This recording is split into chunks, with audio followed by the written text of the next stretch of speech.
well noodles. Enjoy it.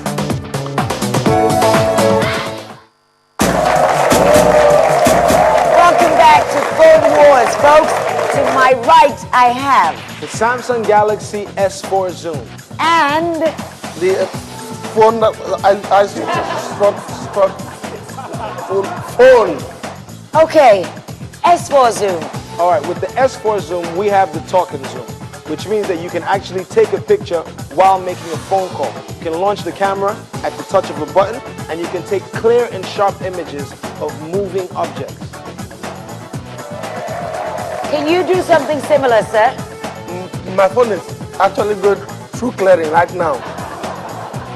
Let's take a commercial break. We'll be back. The winner is clear. The Samsung Galaxy S4 Zoom. See you next week on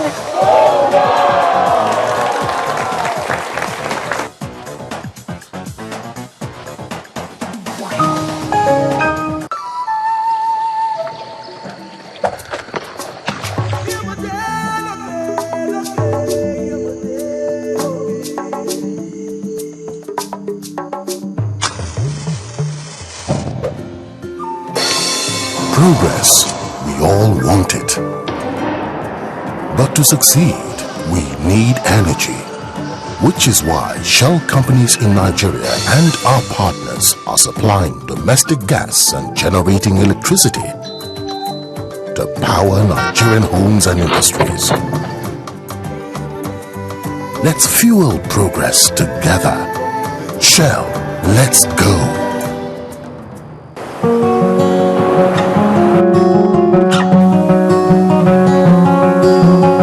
Across our markets, we've helped boost trade flows to keep industries running and keep livelihoods going. Because when it's business as usual, life continues as normal. Standard Chartered, here for good. Let me tell you about this fantastic new discovery. No, not this, guys. It's olx.com.ng. Now decide with thousands of buyers, they meet better sellers for better deal. Oh, now for your mobile phone or computer. Just last week, I've been selling my old sound system, my generator, and my old car. Oh, now for cash. It takes just 3 easy steps and meet the buyer in person to complete the cash deal. olx.com.ng, where thousands of buyers meet sellers for better bargains. Sell it!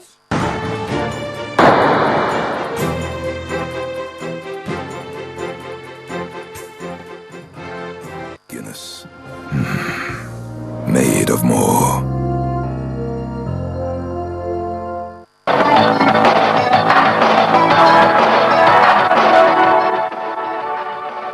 Charles is standing by to tell us more on the Tigers test with Senegal and the quarterfinals of the Afro Basketball Championship. Charles? Well, thanks, Amara. The West Africans did prove a bridge too far, but we'll start with the university games. Obafemi Awolowo University is poised for a historic hosting of the 2013 Nigeria University Games Nuga, scheduled for October the 2nd to the 10th in Ile-Ife. The unveiling of the mascot and logo today. At the unveiling of the mascot and logo today, the Vice-Chancellor, Professor Bamitale Omole, assured participating institutions that they are ready to provide the best sporting facilities to make the games a huge success. Former Super Eagles player Mutiu Adepoju expects a competition that will linger in the hearts of the students for a very long time. We've hosted Nuga, but over the years, things have changed a lot. There is the deployment of ICT. When we hosted in 1984, information technology was not this advanced. Consequently, what we're planning to do in Ife, come this Nuga, is to give Nigeria the best Nuga ever. We're all quite aware that ASU is on strike, and all the public universities in Nigeria are shut down. But I want to reiterate again that as far as we're concerned in the university, we want this bid before the ASU strike. So what we're doing is to go on with our game plan. We have a schedule, and it's that schedule we are following. to ensure that it dovetails into the time that we are given. Now, Ife has been adjudged as the #1 university in Nigeria and the 8th in Africa. In the last 2 years, we moved from number 14 to number 8. So it's not that it's by the webometric ranking, international webometric ranking in Spain. One of the parameters that was used was the state of our information technology. Consequently, we've taken a conscious decision to deploy, as it were. In basketball, the Tigers failed to dominate the Lions today. Nigeria's men's basketball team are out of the ongoing Afro Basketball Championships after losing by a narrow 63 to 64 points to Senegal. Both sides exchanged the leads on several occasions. The Nigerians started brightly but faded out in the third quarter, allowing the Senegalese to build a significant lead. Nigeria's fight back in the fourth quarter, all the way to the final buzzer, failed to turn the tables. Senegal will now play Egypt in the semi-finals, while host nation Cote d'Ivoire will play Angola. In football, Russian side Zenit St. Petersburg made it through to the UEFA Champions League group stage for the fourth time after comfortably disposing of debutants FC Pacos de Ferreira. Zenit defeated their opponents 4-2, a result which gave them an 8-3 aggregate victory, consigning Pacos de Ferreira to the UEFA Europa League. Italian side AC Milan also sailed through with a 3-0 victory over PSV Eindhoven, while Celtic were able to overturn a 2-0 defeat to go through. Real Sociedad and Victoria Pilsen also progressed. The stage is now set for this season's competition as the list of 32 teams is now complete. Draws for the money-spinning group stages will be held in Monaco tomorrow.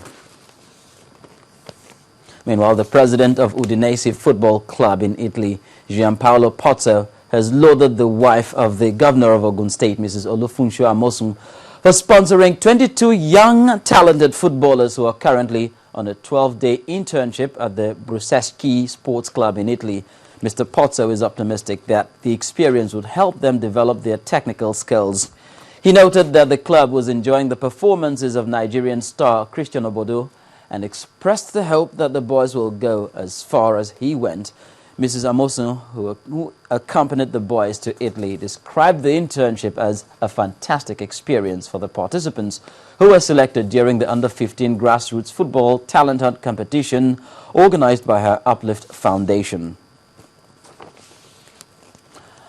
And there'll be no European football for Fenerbahce for the next 2 seasons. The Turkish side will miss out on all UEFA club competitions after the Court of Arbitration for Sport opted to uphold the club's punishment for their involvement in match fixing. The Istanbul Giants had appealed UEFA's initial 2-year ban with the Court of Arbitration for Sports and were consequently allowed to take part in the qualification phase of the Champions League against Arsenal, provisionally seeing them enter the group phase of the Europa League. And that's the final whistle on sports news. I pass the ball back to Amarachi.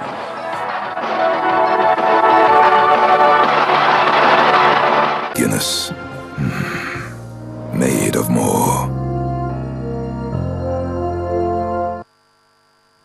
Well, on the foreign scene, the UK has put a resolution to the UN Security Council authorizing all necessary measures to protect civilians in Syria. A British National Security Council had unanimously backed action against Syria over its unacceptable chemical weapons use. Here's Cynthia Arrow with more on that and a summary of other major stories on the foreign scene. That's right, we're still talking about Syria, and the resolution was put forward at a meeting of the Security Council's 5 permanent members today. Syria has accused the West of inventing excuses to launch a strike. The Syrian government has strongly denied that it used chemical weapons and blames opposition fighters for the attack on August 21st, which reportedly killed hundreds of people near Damascus. Then, a series of coordinated bombings in the Iraqi capital, Baghdad, has killed more than 50 people and wounded dozens more. The bombs targeted mainly Shia neighborhoods during the rush hour. Plus, things started out on a tragic note in India this morning, as at least 7 people have been killed in a building collapse in the western city